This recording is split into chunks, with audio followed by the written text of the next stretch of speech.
बिस्मिल्लाहिर्रहमानिर्रहीम, अस्सलाम वालेकुम। आज कराची वालों के लिए एक बहुत बड़ी खुशखबरी का दिन है। आज 14 अक्टूबर 2020 सुप्रीम कोर्ट के चीफ जस्टिस जनाब जस्टिस गुलजार अहमद साहब ने के इलेक्ट्रिक की समाअत के दौरान ना सिर्फ के इलेक्ट्रिक, नेपरा और दीगर इदारों की ज़बरदस्त किस्म की क्लास ले ली। मज़ीद मेरे पास एक अखबार की कटिंग मौजूद है, मैं आपको उससे पढ़ के इनकी आज की सारी डिटेल सुनाना चाहता हूँ, क्योंकि इससे ना तो मतलब कोई बिजली सस्ती हुई है आज, और ना ही कोई ऐसी आवाम को कोई रिलीफ मिली है। लेकिन जो जस्टिस साहब के जो रिमार्क्स थे, जो उन्होंने अल्फाजों का चुनाव किया, मुझे उसे सुनकर जैसे मैं पढ़ रहा था तो एक अजीब सी खुशी महसूस हुई है। अभी तक नतीजा कुछ हासिल नहीं हुआ, लेकिन एक फीलिंग्स बता रहा हूँ कि एक अच्छी खबर, यानी कोई तो है जो इस के इलेक्ट्रिक जैसे इदारे के ख़िलाफ़ खुलकर बात कर सकता है। तो ये अखबार मेरे पास है, ये है अखबार रियासत, देख लें, आज की तारीख की है 14 अक्टूबर, और इसमें जस्टिस साहब कहते हैं कि के इलेक्ट्रिक मुंबई से कंट्रोल होगी। तो बाकी तफसील मैं आपको इसकी पढ़ के सुनाता हूँ। कराची में किसे कितनी बिजली मिलेगी, इसका कंट्रोल मुंबई से चलाया जा रहा है। Supreme court.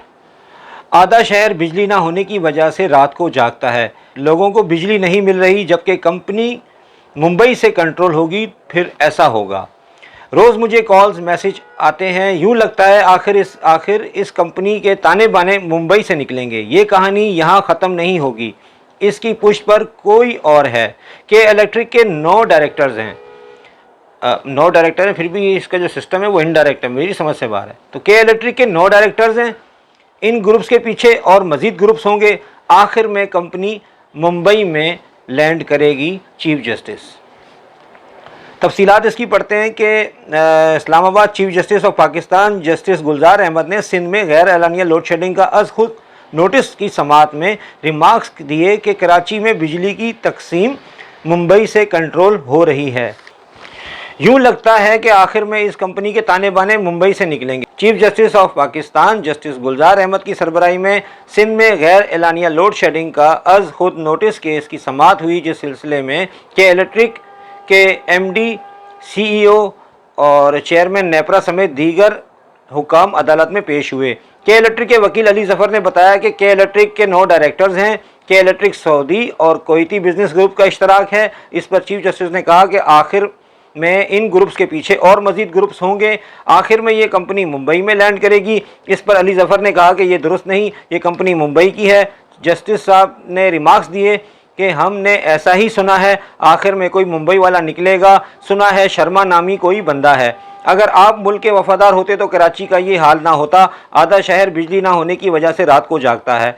के इलेक्ट्रिक के वकील ने चीफ जस्टिस के रिमार्क्स पर कहा कि मुंबई के शेयर होल्डर्स वाली खबरें गलत हैं। इस पर मौजूद चीफ जस्टिस ने कहा कि हमने तो अखबार में खबरें पढ़ी हैं, हमें सोर्स का नहीं पता, सामने कोई और पीछे कोई और, सारे अमल में आखिर में फ़ायदा कोई और ले जाता है। वफाकी हुकूमत ने अदालत को ब्रीफिंग देने की इस्तदा की, जो अदालत ने मंजूर करते हुए नेपरा और के इलेक्ट्रिक से 4 हफ्तों में तफसीली रिपोर्ट तलब कर ली। आइंदा 2 हफ्तों में वफाकी हुकूमत की जानिब से असद उमर और उमर अयूब अदालत को आइंदा के प्लान से मुतल्लिक ब्रीफिंग देंगे। केस की समाअत 1 माह तक मुलतवी। ये तो था सुप्रीम कोर्ट के चीफ जस्टिस साहब ने जो आज नोटिस लिया, उसकी खबर।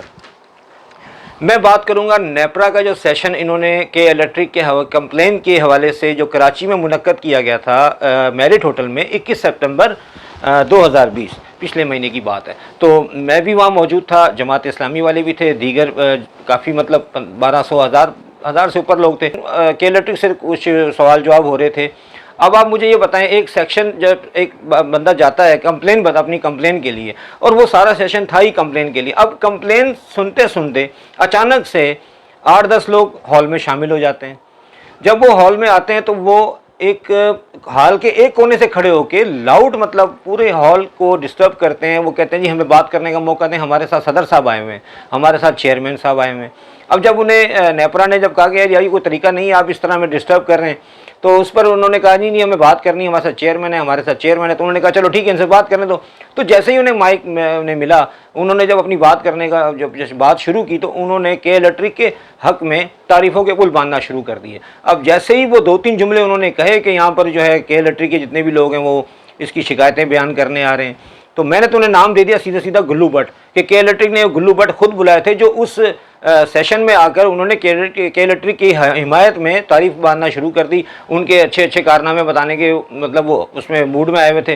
तो अब जैसे ही उन्होंने तारीफ़ें शुरू की तो पूरे हॉल में अफरा तफरी फैल गई। शायद ये न्यूज़ आप तक पहले ना पहुंची हो, लेकिन मैं आपको ये वीडियो भी दिखा रहा हूँ क्योंकि मैं वो मौजूद था।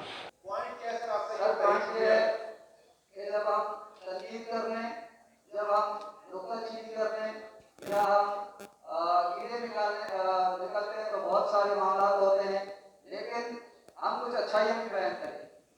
ये इलेक्ट्रिक की तरफ से कुछ जो अच्छाइयाँ हैं हम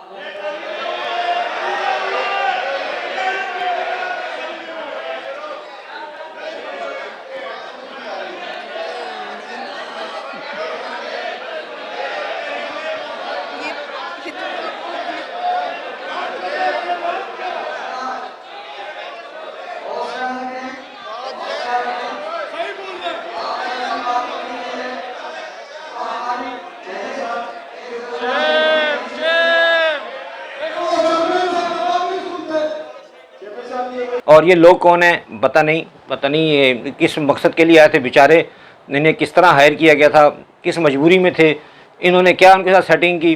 क्योंकि कराची में रहने वाला मैं नहीं समझता कोई बंदा ऐसा हो जो खड़ा होकर कहे कि यार मैं के इलेक्ट्रिक से बहुत खुश हूँ, मैं अल्हम्दुलिल्लाह के इलेक्ट्रिक की हिमायत करता हूँ। मुझे भी यार ज़माना हो गया। तो उसके बाद कल की बात बताऊँ, कल मैं अपने घर में मौजूद था, मेरा बेटा आया कह रहा है अबू नीचे एक साहब आए वो बिल मांग रहे हैं। मैंने कहा यार बिल मांग रहे हैं मतलब, मैं नीचे गया, मैंने कहा जी भाई अस्सलाम वालेकुम। कह रहे जी वालेकुम अस्सलाम। मैंने कहा जी आपका तारुफ। कह रहा जी मैं एक प्राइवेट कंपनी से आया हूँ, क्योंकि वो उनके पास के इलेक्ट्रिक कोई वर्दी नहीं थी। तो मैंने कहा जी खैर हुक्म। कह रहा मैं रिकवरी डिपार्ट से आया हूँ।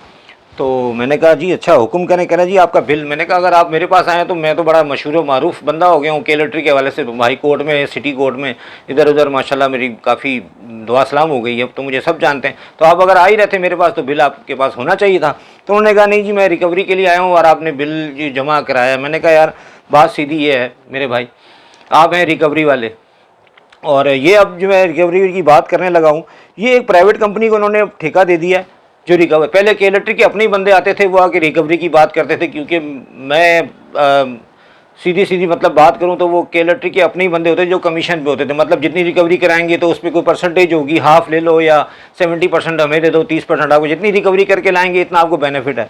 तो मैं इसी हिसाब से मैंने उनसे कहा मेरे भाई आपको मेरा मतलब गलत फहमी हो गई है, मैंने अब 1 रुपया नहीं देना, मैं जेल जाने को तैयार हूँ। अगर के इलेक्ट्रिक में ऐसा कोई कानून है कि जिससे फांसी हो जाए तो मुझे वो फांसी मंजूर है, लेकिन मैंने के इलेक्ट्रिक को 1 रुपया नहीं देना। ये मैं खुद फैसल बशीर, फैसल कश्मीरी अपने मतलब होश हवास में कह रहा हूँ कि मैं के इलेक्ट्रिक को 1 रुपया नहीं दूंगा। क्यों कि मेरे पास हाई कोर्ट के ऑर्डर्स हैं, और स्टिल मैं अब ये कहूँगा कि के इलेक्ट्रिक ने अदालतों को भी नहीं बख्शा। इन्होंने इंसाफ की भी धज्जियाँ उड़ाई हैं, इन्हें कानून के ऑर्डर की भी कोई रिस्पेक्ट नहीं, इनकी अपनी एक मनमानी है, इनकी अपनी एक ज़िद है। तो मैंने उनसे साफ साफ कहा कि भाई, और सीरियसली मैं आपको बताऊं कि ये रिकवरी के हवाले से मुझे भी 2-3 दफ़ा ऑफ़र आएंगे कराची में, क्योंकि मेरी हाइट मतलब लुकिंग वाइज मैं लगता हूँ कि फोर्स में जिस तरह मतलब लुक होती है बंदे की, तो मुझे भी ऑफ़र है कि यार आ जाओ 40,000 पे, 30,000 पे, 35,000 पे होगी। मैंने कहा काम कह रहा है रिकवरी। मैंने कहा यार ये तो बड़ा जुल्म होगा लोगों पे। कह रहे नहीं आपने नहीं जाना, आपने सिर्फ गली के कोने पे या किसी घर के बाहर साइड पे आप खड़े हो जाएं, हम आपको दिखाएंगे कि भाई ये बंदे आए हुए हैं, पेमेंट दो, तो उनसे पैसे निकालना। मैंने कहा यार मैं ये काम नहीं कर सकता, क्योंकि मेरा ऑलरेडी एक केस चल रहा है, और अगर कल ये बात ऊपर जाती है कि यार मैं एक जगह अदालतों में पेशियाँ भी भुगत रहा हूँ और यहाँ मैं के इलेक्ट्रिक में जॉब भी कर रहा हूँ, तो मैंने कहा भाई मेरी वजह से आपकी नौकरी भी जा सकती है। और ये 3-4 दफ़ा मुझे जो ऑफ़र आई बाखुदा मैंने सिर्फ इसलिए कि यार मुझे मतलब मैं रिकवरी में जाऊँ, अपनी मेरी शक्ल देख के कोई और फ़ायदा उठाए, किसी से पैसे, किसी पे जुल्म हो, तो अल्लाह माफ़ करे ऐसे पैसों से, अल्लाह माफ़ करे ऐसी नौकरी से। तो दूसरी बात ये कि अब फेसबुक पे बैठ के ये बातें नहीं होती, ये मोबाइल उठा के खाली टिक कर दिया, लाइक कर दिया, गुस्से का इज़हार कर दिया। अब आपने अगर किसी इदारे से जान छुड़ानी है तो उसके पास सबसे बड़ा आपके पास जो ऑप्शन है, वो जो हथियार है आपके पास, वो है पोर्टल। वज़ीर आज़म इमरान खान का जो पोर्टल है, उस पोर्टल पे आप कंप्लेन कर सकते हैं। उसमें नेपरा भी आती है, मैंने 4-5 दफ़ा कंप्लेन की है, और मेरी डायरेक्ट जो है ना बात हुई है CEO के इलेक्ट्रिक से, उनके रिमार्क्स भी आए हैं, मतलब वो मैंने क्लेम भी किया और अभी मैंने उनको पुटअप किया क्योंकि मैंने फीडबैक दी नहीं। मैंने अभी तक, उन्होंने मुझे कहा जी आपकी जो है ना रिलीव नहीं मिलेगी। मैंने कहा ठीक है रिलीव नहीं मिले, लेकिन मैं इसको एंड नहीं कहूँगा, मैंने दोबारा से पुटअप किया और मेरा मैटर वहाँ ऑलरेडी चल रहा है। तो आप लोगों ने नेपरा को लिखना है, आप लोगों ने अगर KLDT से जान छुड़ानी है तो आपने पोर्टल पे कंप्लेन करनी है। आपने घर बैठ के खाली तालियों पे हाथ पे हाथ रख के अपने तालियां नहीं मारनी। शुक्रिया।